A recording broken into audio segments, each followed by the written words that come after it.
Hi, and welcome to this course on Office 365 Fundamentals. I'm Alistair Spears. And I'm Jeff Medford. And so we're here today to talk about Office 365 for IT pros. We're going to share a lot of the kind of fundamental building blocks around Office 365. But before we get on, just a little bit more about us. So I'm a Senior Operations Program Manager here at Microsoft in the Office 365 team. My team focuses on deployment, adoption, and readiness. And we love to focus on all those things that IT pros really care about. And I'm Jeff Medford, and I'm a technical product manager with the Office 365 team, and I focus on deployment. And within the deployment pillar, there's all kinds of scenarios we can drive with IT pros, and Fast Track and deployment for Office 365 is one of those things we'll talk about today. Yeah. So a little bit about this course. This course has 6 modules. We start the introduction this session. We'll move on for a brief overview of Office 365 for IT professionals. Getting started with Office 365 deployment. We'll talk more about deploying Office 365. And we'll finish up talking about service communications and change management in Office 365. But as kind of an introduction, when we think about Office 365, we think of it as a cloud service, but really more than a cloud service. It's kind of the culmination of everything we do in the Office team around productivity. So it's a combination of the public cloud assets that Microsoft has, and of course all the latest apps that we have in the Office team as well. And really some of the core fundamentals are really doing your best work across whatever device you're using, and also mirroring that with an enterprise grade service. So not really consumer. We need to be very clear about how consumer is affected and how enterprise is actually deployed. Absolutely. And the way people work has changed. And in the Office team, we've been building Office for over 30 years now. And everyone asks us, when will you be done? When will you be finished with this productivity thing? And the reality is that work keeps evolving, right? And as work keeps evolving, it's kind of our job to keep evolving the technology to match the user's expectations. And now, to doing your best work, it's no longer about what you do at your PC all the time. More and more, it's about how you share with all the other devices that you have. Can you roam across your PC, your tablet, your smartphone, through a web browser, a kiosk PC. You may have 4 or 5 different computing devices that you use in the course of a day. So it's a much more complicated environment than it used to be for IT professionals to manage. Definitely, and I think some of the core scenarios when you think of doing your best work with the enterprise as the integration point for those, that you have the natural language interfaces, you have the ability to do a cross-device, cross-platform and everything we'll talk about. And you have these kind of core fundamental pillars that Office invests in.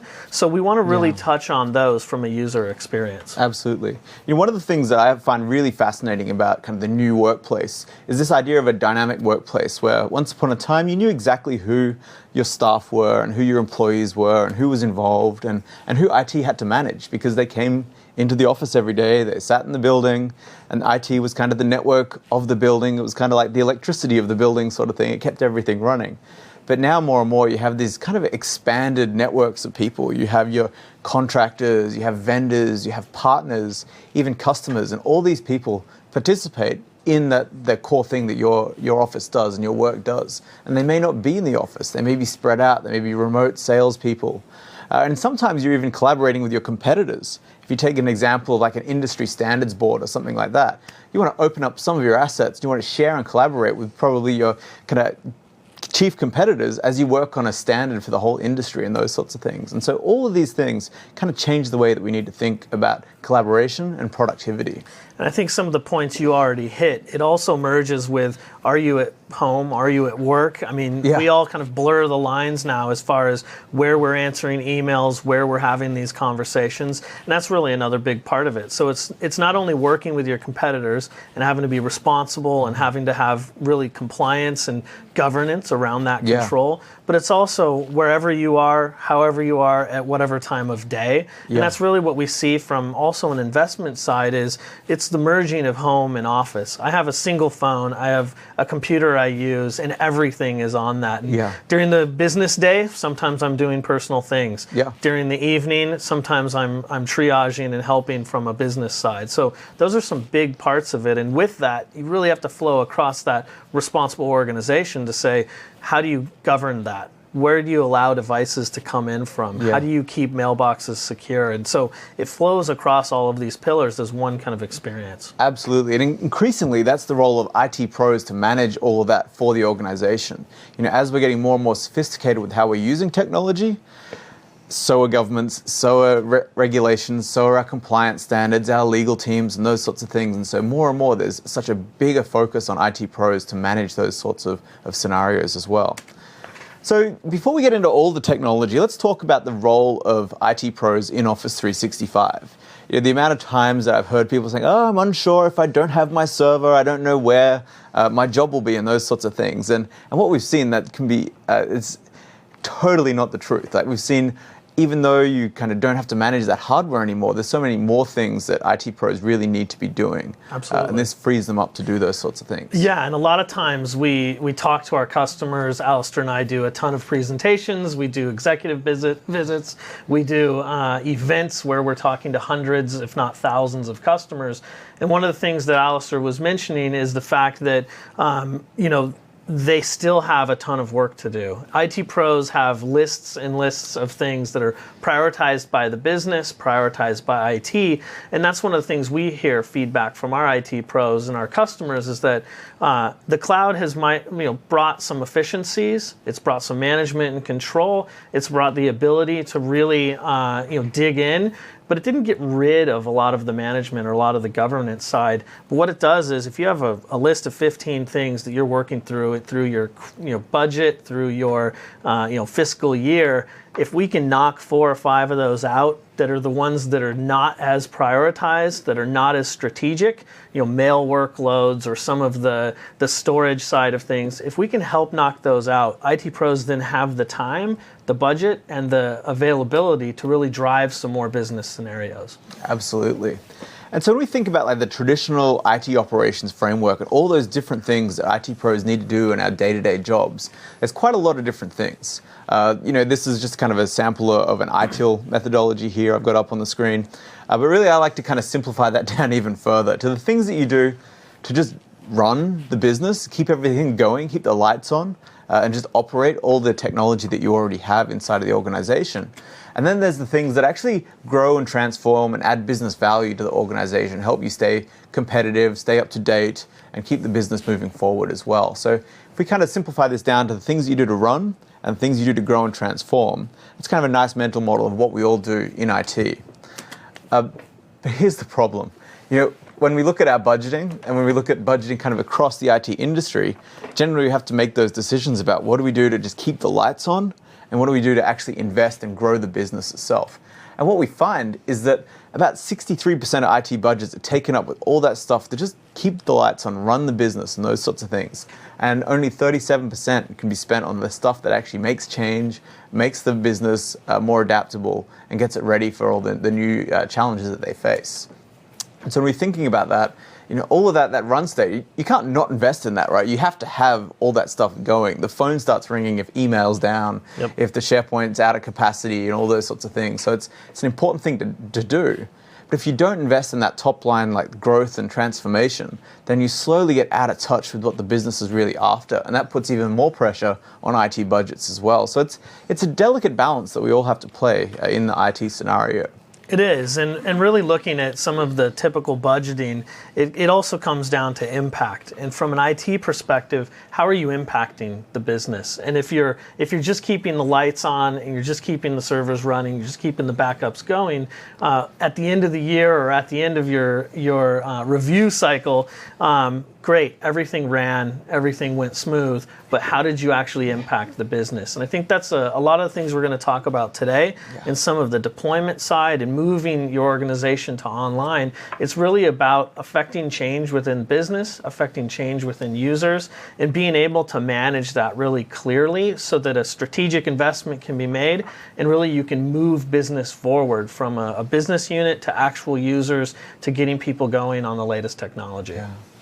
So when we think about modern society, is everyone's using technology every day. It's the consumerization of technology has made it cheap for people to bring their own devices, use their own devices, and expect more out of their IT.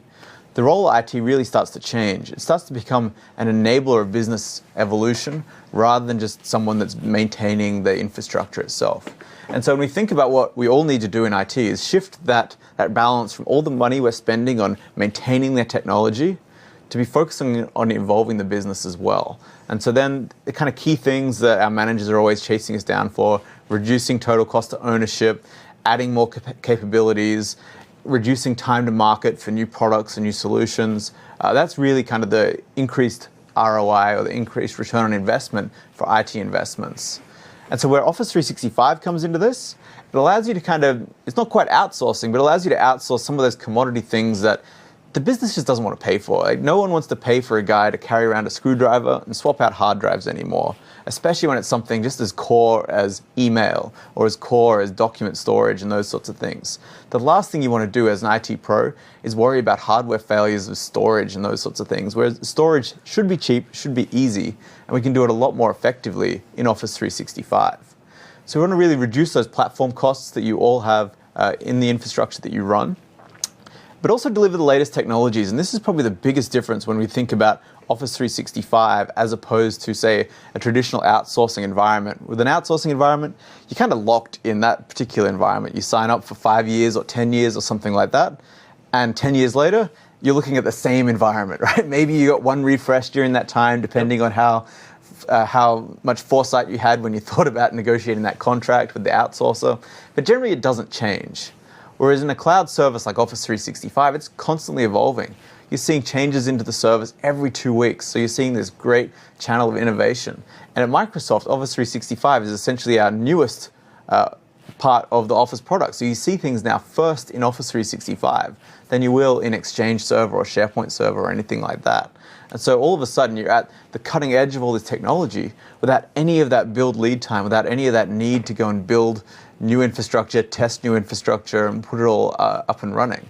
So you're always on the latest stuff, which I think has been a huge benefit for everyone that's already on the service. Yeah, and I think what that also alludes to is the importance of what change management and some of the new opportunities from an IT professional really starts to do. So, as we look at the next kind of slide and the next detail of how we see some of these typical operations, some of the typical things you might do within an IT environment, it really is looking at the future, seeing those quick release hits, and being able to utilize a change management infrastructure, really propelling the business forward without those lead times, without those build costs, without having to sign new contracts, because Office 365 continues to move forward. And from a Microsoft investment, this is where our engineering teams live. This is where they do their work, is in Office 365. So as these features come through, it becomes incredibly important from an IT perspective to understand them, to know how to implement them, and then to help get users and business units moving forward with those new features. Absolutely. So when we think about kind of those IT roles, I leave you with this kind of thought that the things that become more and more important are things like service strategy, things like continual service improvement, service design. But that service operation stuff, we can really optimize at scale with the economics of scale that we have in the Microsoft data centers to really reduce all of that cost as well. So the things in green that you see on the screen are the things that get more and more important as you move forward and as you free up more budget, more time to focus on those things and focus on the strategic part of your job rather than kind of the just grunt work of our job as well. And really, what this allows you to do is it allows you to focus back on your users. Like IT, technology is really user-centric, and everything that we do in Office 365 and in productivity relies on users. Like there would be no productivity if there wasn't someone using Word, someone using Excel, someone sending email, someone sharing with SharePoint. This isn't kind of faceless back-end technology. This is core to your users' day-to-day life. So it's really important that you focus on the users as you move to technologies like Office 365. So that's just a quick look at some of the things in Office 365 and how it affects our jobs as IT pros. Following up, we'll talk more about Office 365 for IT pros and really the technology behind Office 365, and we'll focus a lot more on deployment as we move through the later modules. Thanks for listening.